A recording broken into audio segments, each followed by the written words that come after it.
এখানে কাল্পনিক না, বাস্তব কথা শোনানো হয়। প্রতি বৃহস্পতিবার রাত আর শনিবার রাত মানে আতঙ্কের রাত। আর তোমাদের সাথে আছে সঞ্জু। বন্ধুরা, আজকের আমাদের এই গল্পটি পাঠিয়েছেন ভোলা কর্মকার, বাঁকুড়ার পাইকপাড়া অঞ্চল থেকে। এই গল্পটি তারই বন্ধুর মুখ থেকে শোনা একটা গল্প। তিনি আমাদেরকে ইমেল করে পাঠিয়েছেন। বন্ধুরা, তোমরা যদি চাও তো তোমরাও আমার ইমেলে তোমাদের কোনো গল্প, ঘটনা, সত্য ঘটনা তোমরা আমাদেরকে শেয়ার করতে পারো। আমাদের জিমেল অ্যাড্রেস আমি অবশ্যই কমেন্টে মেনশন করে দেবো, পারলে তোমরা চেক আউট করে নেবে। তো আজকের আমার প্রথম এপিসোডের প্রথম ঘটনা, উনি গল্পটি যেভাবে লিখে পাঠিয়েছেন ঠিক সেভাবেই আমি তোমাদেরকে পড়ে শোনানোর চেষ্টা করছি। রাত প্রায় 12:30টার কাছাকাছি। আজ আবার অমাবস্যা। চারপাশে ঘুটঘুটে অন্ধকার, নির্জল নিরালা পরিবেশ। সরকারি হাসপাতাল, এক কোণে মর্গ, লাশ কাটা ঘর, ল্যাম্পপোস্টের ক্ষীণ আলোয় টিম টিম করে জ্বলছে। মর্গের উল্টো দিকে পিচের রাস্তা, আর রাস্তার সন্নিকটেই শবন বহনের কাঠের খাট, তার উপর সাদা চাদর ও ফুলের মালা স্তূপকার। পাইকপাড়া অঞ্চলের কয়েকজন যুবক অগ্রিম ব্যবস্থা করে রেখেছে। তারাই এসব গুছিয়ে রেখেছে ডেড বডির অপেক্ষায়। বন্ধু মনু আর ডেথ সার্টিফিকেটের ডাক্তারবাবু ওয়ার্ডে না থাকার কারণেই দেরি হচ্ছে। তিনি রোগী দেখতে রাউন্ডে প্রচণ্ড ব্যস্ত। স্বাভাবিক কারণেই মনু আর ডেড বডি মর্গে বন্দি। অতএব সময়টুকু কাটাবার জন্য বাইরে কেবল তেষ্টা মেটাতে চা খেতে বেরিয়ে পড়লাম। রাতে হাসপাতাল যেন ঘুমন্তপুরী। কোনো সাড়া শব্দ নেই, মানুষের চলাফেরা খুবই কম। তাই বলে হাসপাতালে কিন্তু কোনো কাজ থেমে নেই। এত রাতেও ডেড বডি মর্গে চালানো হচ্ছে, কাজ থেমে নেই। স্ট্রেচারে একজন মানুষের মৃতদেহ, শববহনকারী দুজন ডোম সেট মর্গের সামনে রাখলো। পর মর্গের দরজার তালা খুলে ভিতরে সবে পা দিয়েছে, মুহূর্তের ভিতরে তার আত্মচিৎকার, আবছা ছায়ামূর্তি সজোরে তাকে ধাক্কা। বেচারি ডোম ধাক্কার জোরে টাল সামলাতে না পেরে হুমড়ি খেয়ে পড়ল। ভিতরে টিম টিম আলোতে মনে হলো কেউ যেন ঝড়ের বেগে বাইরে বেরিয়ে গেল। ঠিক যেন একটা আবছা ছায়ামূর্তি। আর একজন স্ট্রেচার বহনকারী ডোম, সে তো পিছনে। সঙ্গীর কাণ্ড দেখে ভয়ে অস্থির, বিপদের আশঙ্কায় স্ট্রেচার ফেলে সোজা ছুট। পড়ি কি মরি ভয়ের আতঙ্কে সে ছুটছে, অনবরত চেঁচিয়ে যাচ্ছে, ভূত ভূত। তার সহকর্মী কিন্তু মর্গেই পড়ে রইল। এত রাতে বিটকুটে চিৎকার চেঁচামেচিতে ছুটে এলো মানুষজন। জনমাচিক হবে হয়তো হাসপাতালের কর্মচারী। ব্যাপারটা কিছুই বুঝতে পারছে না তারা। হঠাৎ মর্গের সামনে এসে থমকে দাঁড়ালো। একজন মানুষের ডেড বডি মাটিতে পড়ে আছে, পাশে খালি স্ট্রেচার। মর্গের দরজা খোলা, ভিতর থেকে গোগোয়ানি আওয়াজ। দেরি না করে দুজন ভেতরে ঢুকে হতবাক। টিমটিম আলোতে ঝাপসা দেখছে তারা। তাদেরই হাসপাতালের একজন ডোম মর্গের মেঝেতে চিৎপাত। ভয়ে সারা শরীর কুঁকড়ে আসছে, মুখে অনবরত গগনে আওয়াজ আসছে। এমন অবস্থায় সময় নষ্ট না করে স্ট্রেচারে তাকে তুলল এবং সোজা ওয়ার্ডের দিকে যাত্রা দিল। ডেড বডিটা ছোবে না বললেই সহকর্মীকে নিয়েই তারা ব্যস্ত। তার চিকিৎসার প্রয়োজন। তারা চলে যাওয়ার পর দুজন যুবক বাইরে বেরিয়ে এলো। ডোমেদেরই ছেলে হবে হয়তো। কাউকে দেখতে না পেয়ে সোজা মর্গের দিকে হাঁটছে, কিন্তু কারোই দাঁড়ানোর শক্তি নেই। রীতিমতো পা টলছে। প্রচণ্ড মদ গিলেছে, হাতে মদের বোতল। দুপা এগিয়ে মর্গের সামনে এসে দাঁড়ালো। দুজন ছাড়া আর কেউ কোথাও নেই। অদ্ভুত দৃশ্য দেখে নেশার ঘোরে চমকে উঠল তারা। এদিকে ডেড বডির পাশে স্ট্রেচার উল্টে পড়ে আছে, অপরদিকে সাদা চাদর ও ফুল স্তূপকারী খালি খাট। তৎক্ষণাৎ পাইকপাড়ার ছেলেরা চায়ের দোকানে বসে দুশ্চিন্তায় ছটপট করছে। কিছুক্ষণ বাদে অধৈর্য হয়ে দোকান ছেড়ে মর্গের রাস্তা ধরল। নির্জন পথ, মানুষজনের দেখা নেই। খানিকটা হাঁটার পর মর্গের সামনে এসে দাঁড়ালো। ওদের ভিতরে একজন যুবক কি বুঝলো কি জানি, কি দেখলো জানি না, একমাত্র সেই জানে।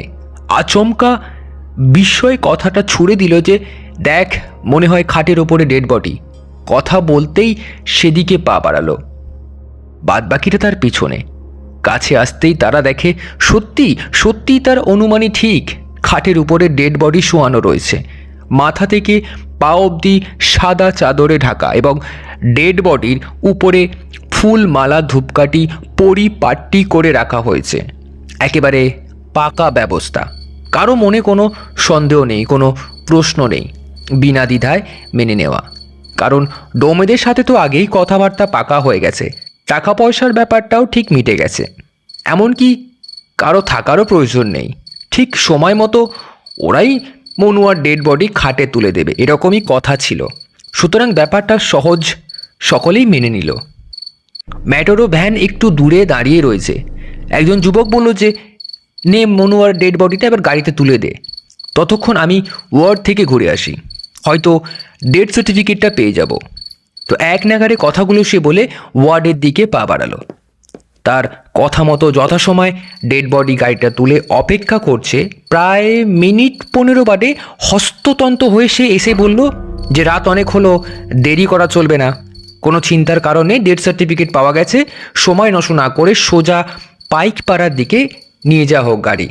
রাত প্রায় 2টো।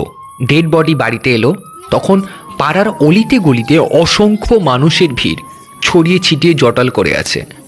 আলোচনা প্রসঙ্গে মনুয়া তার মৃত্যুকে ঘিরে অনেকই শোকের ছায়া, সকলের কথাবার্তায় হাহাকার আর বেদনার সুর। মনুয়ার মতো ছেলে হয় না, বয়সী বা কত, 25-এর কোটা পার হয়নি। অকালে ছেলেটা চলে গেল। পাড়ার প্রত্যেকেই তাকে ভালোবাসতো, পাড়ার যে কোনো মানুষের বিপদে আপদে ঝাঁপিয়ে পড়তো। তারই একমাত্র প্রাণপ্রিয় বন্ধু ছিল ভোলা। সে পুরো ঘটনাটা জানে, মনুয়ার দুর্ঘটনার বিষয় বৃত্তান্ত। কারণ ঘটনার প্রথম থেকেই সে ছিল। যাবতীয় তদকদারের ছোটাছুটি সেই একমাত্র করেছে। ওর জবানবন্দিতে ঘটনাটা জলের মতো পরিষ্কার। দুর্ঘটনা কিভাবে ঘটেছিল? ভোর থেকে কাজকর্ম চলছিল কারখানায়, জমজমাট গিলের কারখানা, জোন সে কর্মচারী। একটা ঘরে মনুয়া একাই কাজ করছিল। হঠাৎ করে গ্যাস সিলিন্ডার লিক হয়ে যাওয়ায় নিমেষের ভিতর বিষাক্ত গ্যাসে ঘরটা ধোঁয়া ধোঁয়া হয়ে যায়। হঠাৎ এমন কাণ্ড ঘটতে চোখে দেখতে কিছুই পাচ্ছিল না সে। অচেতন দেহ সেখানেই পড়ে রইল মনুয়ার। খুবই গুরুতর আক্রান্ত হয়েছিল সে। শেষমেশ অনেক রকম চেষ্টা চালিয়ে ওকে উদ্ধার করা হয়েছিল। তখন তার অসাড় দেহ দেরি না করে সোজা হাসপাতালে, কাছেই সরকারি হাসপাতাল থাকতে সেখানেই ভর্তি করা হয়েছিল। ডাক্তারবাবুরা কোনো চেষ্টায় ত্রুটি রাখেনি, সব রকম চেষ্টা করেছিল, কিন্তু নিয়তির পরিহাস, শেষ রক্ষা হলো না। বেলা 12টায় ভর্তি করা হয়েছিল, কিন্তু বেলা 3টে শেষ নিঃশ্বাস ত্যাগ করেছিল আমাদের মনুয়া। মনুয়াদের ছোট বাড়ি, ঘরের সামনে এক ফালি উঠান, চারপাশে মানুষজনের ভিড়। খাটের উপরে মনোহার পানহীন দেহ, পা থেকে মাথা অবধি সাদা চাদরে ঢাকা, তারই উপরে ফুলের মালা গুছিয়ে রাখা হয়েছে। মাথার কাছে মা ও বোন, দুপাশে মাটিতে বসা। আর দুজন কাঁদছে, হাঁটুতে মাথা গুজে বোনটা ফুপিয়ে ফুপিয়ে কাঁদছে। মায়ের অত্যধিক বুক ফাটা কান্না, কখনো কপাল চাবড়াচ্ছে, কখনো মাটিতে কপাল ঠুকছে। চিরদিনের মতো হারিয়ে গেল ছেলেটা। মেয়েটা ছাড়া বৃদ্ধ মায়ের আর কেউ নেই। এমন যন্ত্রণায় সান্ত্বনার ভাষা নেই বললেই চলে। সকলের চোখে মুখে শুধু শোকের ছায়া। কারো দু চোখ বেয়ে জল পড়ছে, আর কারো মুখে কোনো কথা নেই। কেমন এ নিষ্ঠুর মুখ বেদির। এমন সময় পাশের বাড়ির ঠাকুমা কাঁদতে কাঁদতে সেখানে এসে পৌঁছায়। দুজন তাকে ধরে এনেছে। 90 বছরের বৃদ্ধা বটে। এত রাতেও ঘুমাতে পারেনি সে। স্নেহ ভালোবাসার টানে ছুটে এসেছে। দাঁড়াবার শক্তি নেই তার।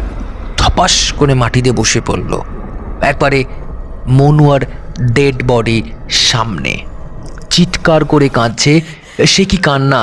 কান্নার সঙ্গে মুখবন্ধ নেই বলতেই চলে, শুধু আফসোস আর আফসোস।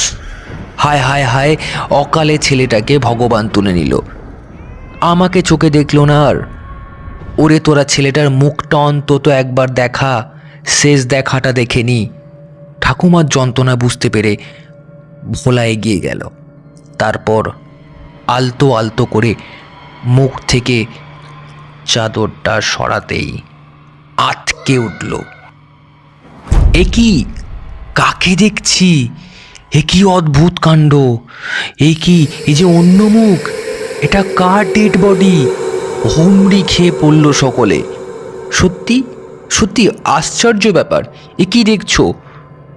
সকলের মনে একই প্রশ্ন, তাহলে মনুয়া কোথায়? কথাটা কানাকানি হতে না হতেই ভিড় উপছে পড়েছে। অদ্ভুত রহস্য, রীতিমতো ঠেলাঠেলি শুরু হয়ে গেল শুধুমাত্র ডেড বডি দেখার জন্য। কিছুক্ষণের ভিতরে পুলিশও সঙ্গে সঙ্গে হাজির। শুরু হলো ওসির তদকদারি। মোবাইল থেকে সরাসরি হাসপাতালে সঙ্গে সমস্ত ঘটনাটি বিস্তারিত জানলো সে। যতবারই কথা হচ্ছে ততবারই হাসপাতাল থেকে বলছে যে খোঁজ খবর নেওয়া হচ্ছে, তাদের দেখা হচ্ছে, ইত্যাদি ইত্যাদি। ইতিমধ্যে টিভি চ্যানেলের লোকেরাও হাজির। এরপরে ছবি তুলে যাচ্ছে একের পর এক। ঘণ্টাখানেক বাদে ডেড বডিটা পুলিশ ভ্যানে তোলা হলো, শুধুমাত্র ভিড় এড়াবার জন্য। সোজা হাসপাতালের দিকে ভ্যান ছুটছে আস্তে আস্তে। এবার ক্রমশ কমছে মানুষের ভিড়, কিন্তু ব্যাপারটা নিয়ে তোলপাড় বড্ড হচ্ছে। বড় কর্তারা ছুটাছুটি করছে সঠিক খবরের জন্য। আসল রহস্যটা কোথায়? সমস্ত ব্যাপারটা জলের মতো পরিষ্কার হয়ে গেল বেলা বাড়তেই। আসল ঘটনা জানলো সকলে চোখ চরক গাছ। সচক্ষে দেখছে মনুয়াকে সবাই। কাশীনাথপুর থানায় টিভির পর্দায় ভেসে উঠেছে মনুয়ার মুখ। চোখ ঘুমে ক্লান্ত, পরনে লুঙ্গি, গায়ে একটা স্যান্ডো গেঞ্জি। কথা বলার শক্তি নেই তার, ভীষণভাবে ক্লান্ত।